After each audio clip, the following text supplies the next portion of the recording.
गांव के किनारे पर एक पुराना कच्चा मकान था, जिसके बीचों बीच बड़ा सा आंगन और उसके बीच में तुलसी का चौरा।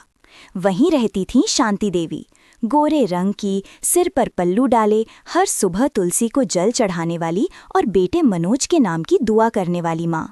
मनोज अब शहर में नौकरी करता था, लेकिन हर महीने पैसे भेजता था। उसकी शादी सविता से हुई थी, जो दिखने में सुंदर और बातों में मीठी थी, पर आंखों में कुछ छिपा हुआ सा था। पहले पहल सविता ने शांति देवी की खूब सेवा की, उनके पैर दबाए, खाना खिलाया और बोली, अम्मा, मैं तो आपको अपनी माँ समझती हूँ। शांति देवी मुस्कुरा देती, लेकिन वक्त के साथ वो मुस्कान कम होने लगी। सविता अब हर बात में हुक्म देने लगी, अम्मा ये मत करो, अम्मा वो मत छुओ, अम्मा अब रसोई मैं संभाल लूंगी। एक दिन जब शांति देवी ने कहा, बेटी मेरे हाथ से बना खाना मनोज को पसंद है, तो सविता ने तीखे लहजे में कहा, अब जमाना बदल गया है अम्मा, मनोज को होटल का खाना पसंद है। उस दिन पहली बार शांति देवी के चेहरे पर दर्द आया, लेकिन उन्होंने कुछ नहीं कहा।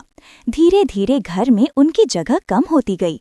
पहले रसोई, फिर आंगन, अब उनके कमरे का हिस्सा भी सविता के सामान से भर गया था। एक शाम मनोज फोन पर बोला, अम्मा आप खुश तो हैं ना? शांति देवी ने हंसते हुए कहा, हाँ बेटा, तेरी बहू बहुत अच्छी है। मगर उस हंसी में जो दर्द छिपा था वो मनोज नहीं समझ पाया। दिन बीतते गए। अब शांति देवी को हर सुबह तुलसी में जल चढ़ाने की भी मनाही थी। सविता बोली, अब मैं पूजा कर लूंगी अम्मा, आप आराम करें। लेकिन जब अम्मा आराम करने बैठती तो उनके कानों में दीवारों से आती धीमी आवाज गूंजती, ये घर अब तेरा नहीं रहा। एक दिन सविता के मायके से उसकी सहेली आई। उसने देखा कि शांति देवी घर के कोने में चुप बैठी हैं। उसने पूछा, ये कौन है? सविता ने हल्के में कहा, ओह ये मनोज की माँ है, अब ज्यादा काम नहीं करती, बस यहीं रहती हैं। वो बात सुनकर शांति देवी का दिल जैसे टूट गया।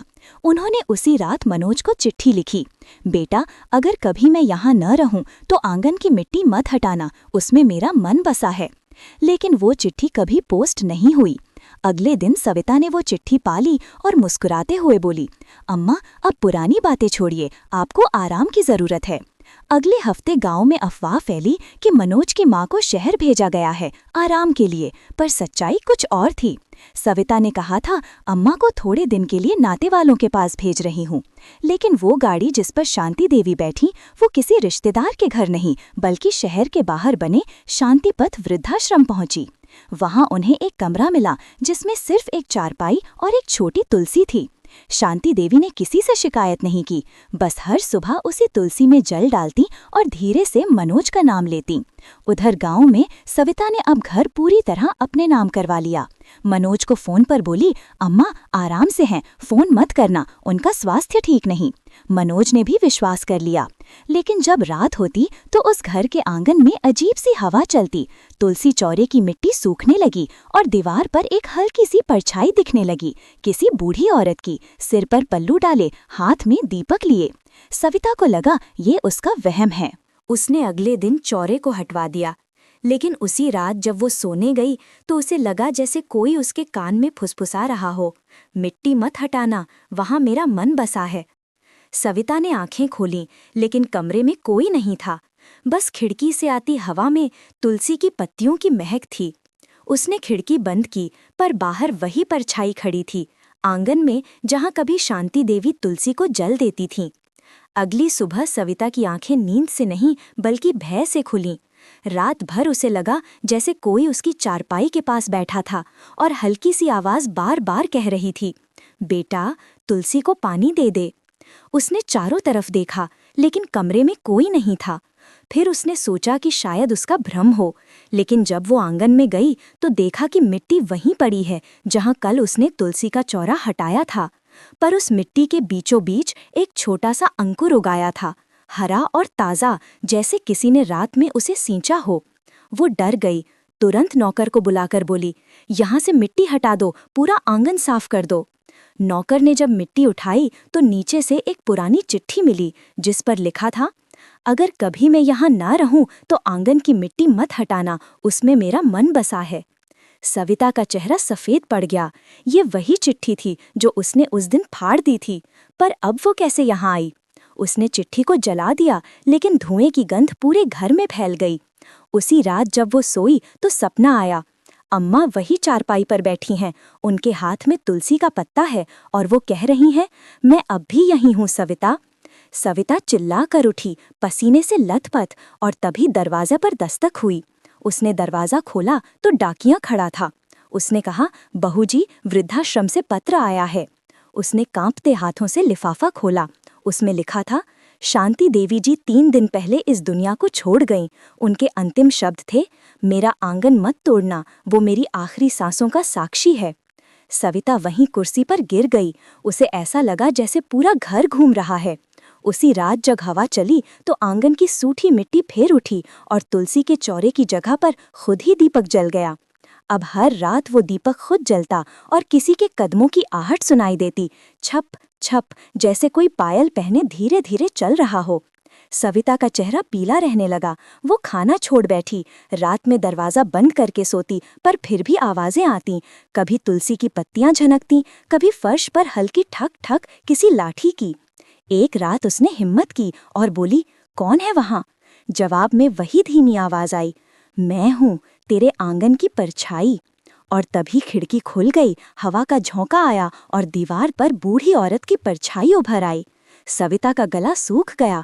वो भागकर कमरे में गई, दरवाजा बंद किया और सिसकने लगी। सुबह जब मनोज का फोन आया तो उसने झूठ कहा, सब ठीक है। लेकिन कुछ दिनों में मनोज ने उसकी आवाज में डर महसूस किया। वो अचानक गांव लौट आया। घर पहुंचा तो देखा आंगन वैसा नहीं था जैसा उसने छोड़ा था।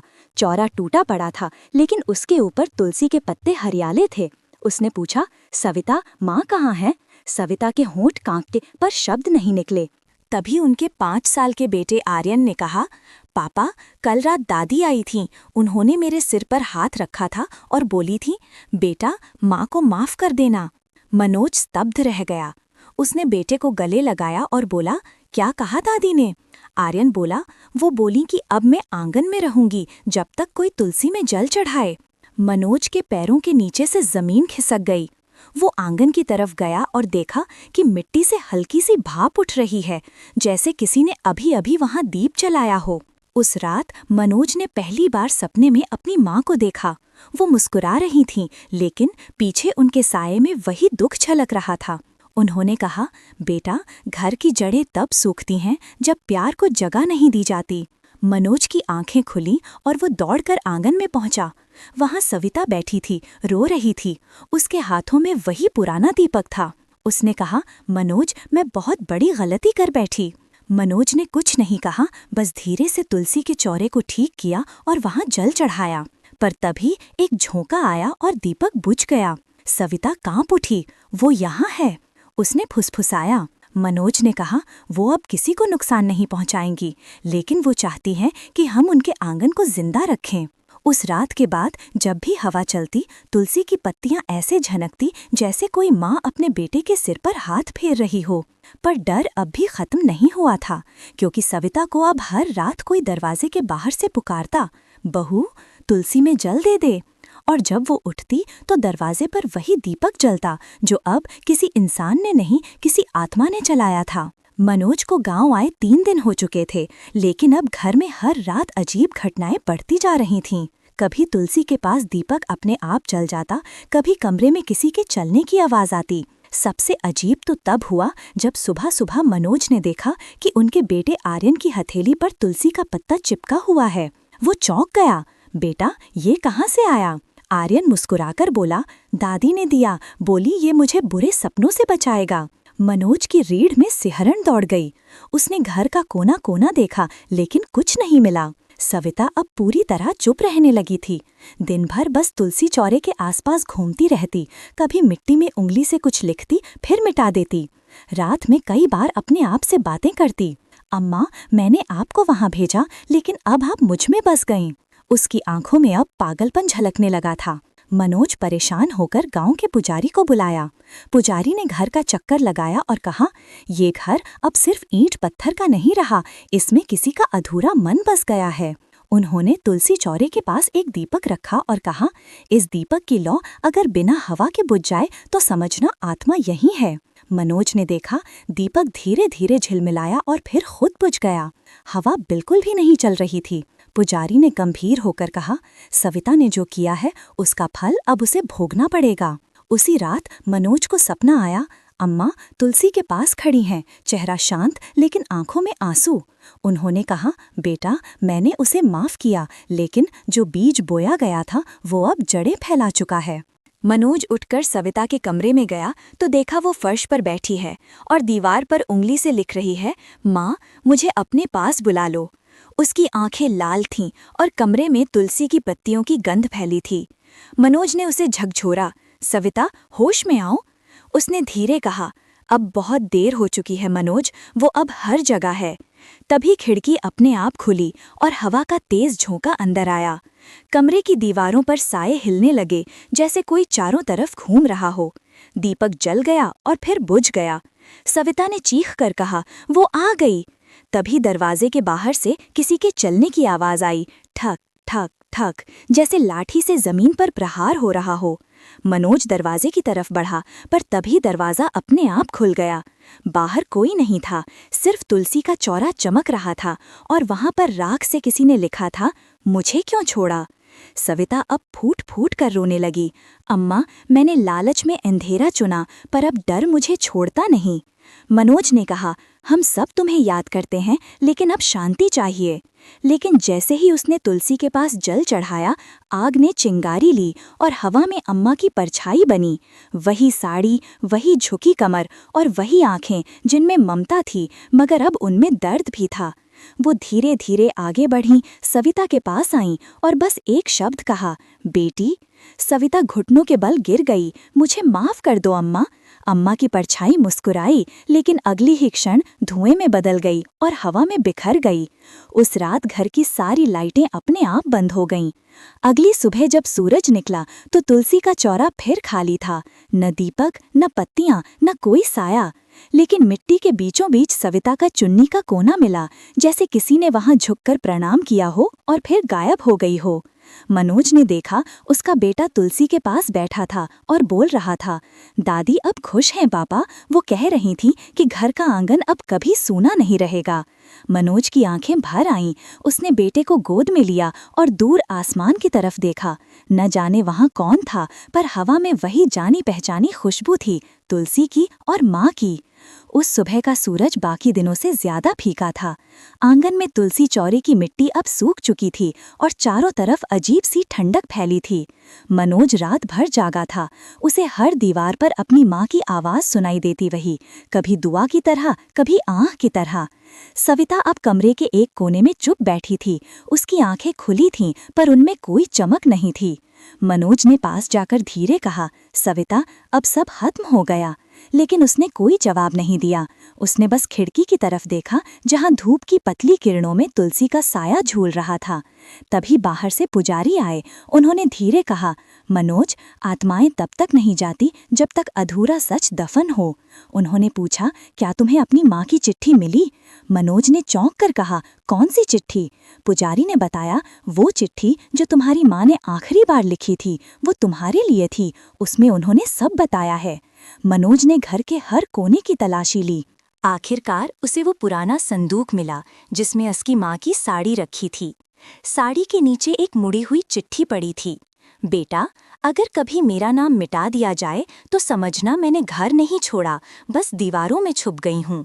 जो मेरे नाम से घर बनता है, उसी से उसका आशीर्वाद हट भी जाता है। बहू को दोष मत देना, ये सब मैंने लिखा हुआ कर्म है। चिट्ठी पढ़ते ही मनोज की आंखों से आंसू गिर पड़े। वो भागकर तुलसी चौरे के पास गया और मिट्टी पर हाथ रखा। अम्मा, अब सब साफ है, आप लौट आइए।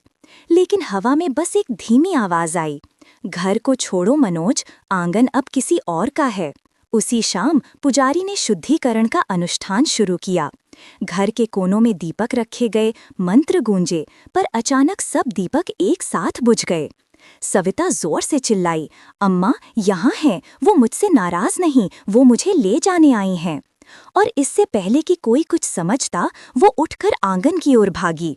मनोज और पुजारी पीछे दौड़े, लेकिन सविता तुलसी चौरे के सामने जाकर रुक गई।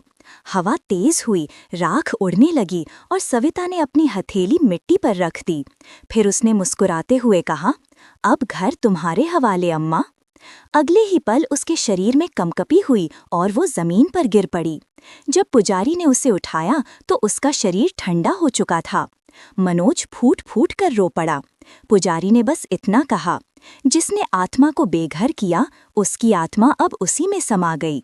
अगले दिन गांव में खबर फैल गई कि पाटिल परिवार के घर फिर से तुलसी का पौधा हरा हो गया है।